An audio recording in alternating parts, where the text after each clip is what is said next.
सोनल रेसिपीमध्ये मी तुम्हाला आज डाळ आणि तांदूळाचे आप्पे बनवून दाखवणार आहे आणि त्यामध्ये मी व्हेजिटेबलसुद्धा ॲड करणार आहे. ते कसे बनवणार आहे चला तर मग आपण रेसिपी बघूया. व्हिडिओ स्किप न करता तुम्ही बघा. ते डाळ तांदूळाचे आप्पे करण्याकरता मी इथे तांदूळ घेतलेले आहेत. कोणती एखादी वाटी घ्यायची. या वाटीने मी 4 वाट्या एवढे तांदूळ घेतलेले आहेत. तुम्ही वाटीने किंवा पेल्याने किंवा छोट्या मोठ्या वाटीने घेऊ शकता. आणि याच वाटीने मी इकडे डाळी घेणार आहे. इथे मी 3 प्रकारच्या डाळी घेणार आहे. मी 1 वाटी एवढी मूग डाळ घेतलेली आहे आणि 1 वाटी एवढी उडीद डाळ घेतलेली आहे आणि 1 वाटी ही चणा डाळ घेतलेली आहे. आता हे तांदूळ आणि डाळ ही वेगवेगळेच असं आपल्याला स्वच्छ धुवून भिजत घालायचे आहे. 7 ते 8 तासासाठी आपल्याला भिजत घालायचे आहे. 7 ते 8 तासानंतर आपण बघूया.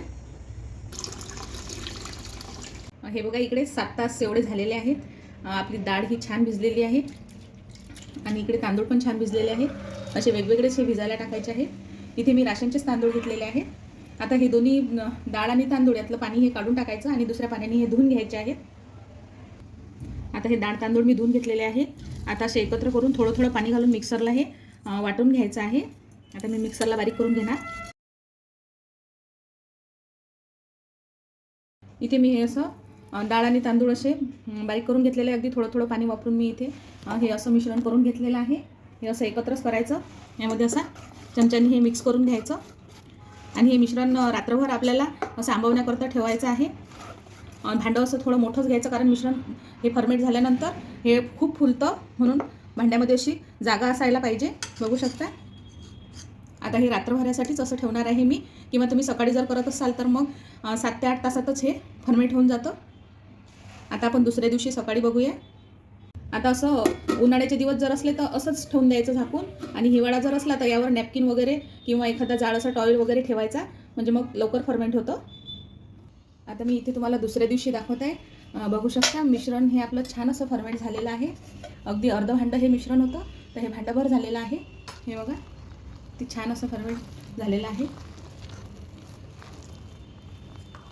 तर यामध्ये असं चमचा फिरून घ्यायचा, हे मिश्रण एकसारखं करून घ्यायचं असं.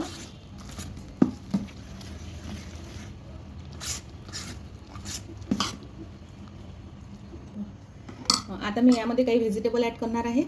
इथे मी चॉप केलेला कांदा घेतलेला आहे आणि 1 टोमॅटो घेतलेला आहे.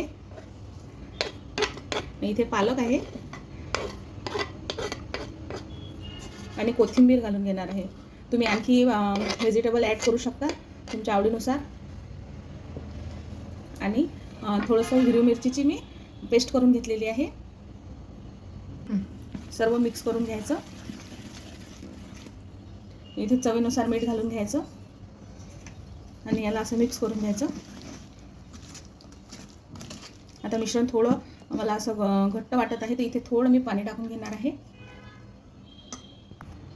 थोडंसं मी पाणी घालून घेणार.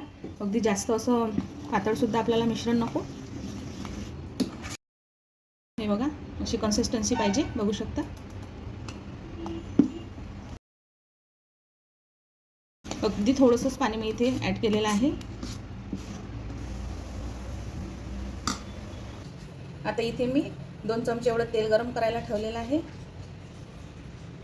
आता तेल गरम झालं की यामध्ये मी छोटा अर्धा चमचा एवढा मी हिंग घालून घेणार आणि मोहरी घालून घेणार 1 चमचा आणि जिरे घालून घेणार. म्हणजे आपलं मिश्रण जेवढं आहे त्या अंदाजाने हे घ्यायचं आहे. आता इथे मोहरी तडतडली आणि जिरेसुद्धा छान असे फ्राय झाले. इथे मी गॅस बंद करते आणि इथे हळद घालून घेणार आहे. आता हा तडका आपल्याला या मिश्रणावर घालून घ्यायचा.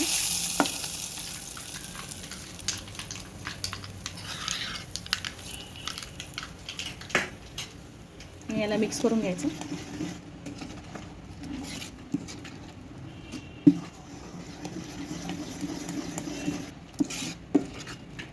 तडक्याने याची टेस्ट खूप छान लागणार आहे.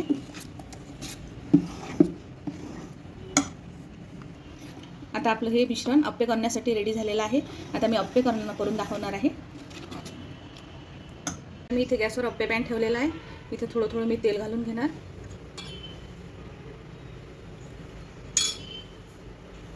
थोडंसं दसणं लावून घ्यायचं.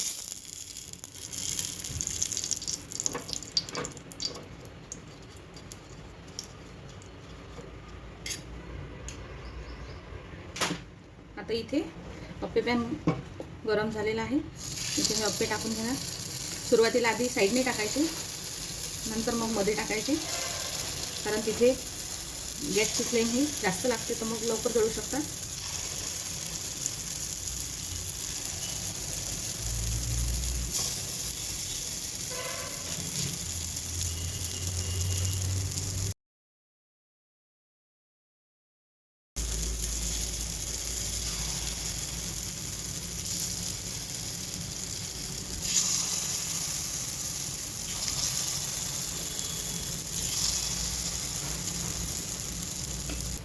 आता इथे झाकण ठेवायचं आहे आणि 5 मिनिट याला असंच होऊ द्यायचं आहे. गॅसची फ्लेम ही स्लोच ठेवायची आहे.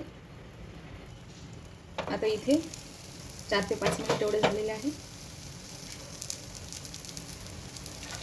उलटवून घ्यायची. बघा किती छान असे क्रिस्पी हे दिसत आहे.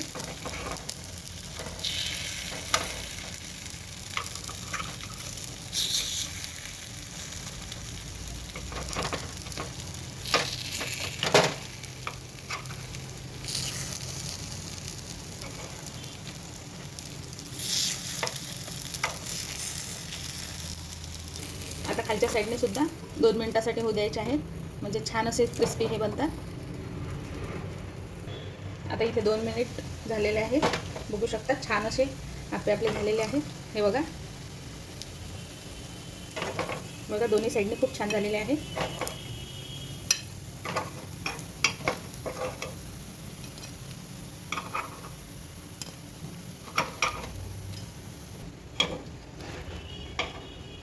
हे सर्व मी काढून घेते.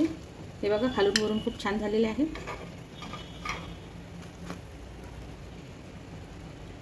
झाले तर इथे डाळ तांदूळाचे आप्पे तयार. आता मी इथे तुम्हाला दाखवते. अगदी क्रिस्पी असे आप्पे आपले झालेले आहेत. वरून अगदी क्रिस्पी झालेले आहेत आणि आतून असे खूप असे जाळीदार झालेले आहेत. बघा ते छान असे झालेले आहेत. सॉस किंवा चटणी नसली तरीसुद्धा तुम्ही तसेही आप्पे खाऊ शकता. याची टेस्ट खूप छान लागणार आहे. तुम्ही सुद्धा करून बघा आणि रेसिपी आवडल्यास लाईक करा आणि जास्तीत जास्त रेसिपी शेअर करा. अशा नवनवीन रेसिपी पाहण्याकरता सोनल रेसिपीला सबस्क्राईब करायला विसरू नका. तर भेटू पुन्हा पुढल्या नवीन रेसिपीसोबत.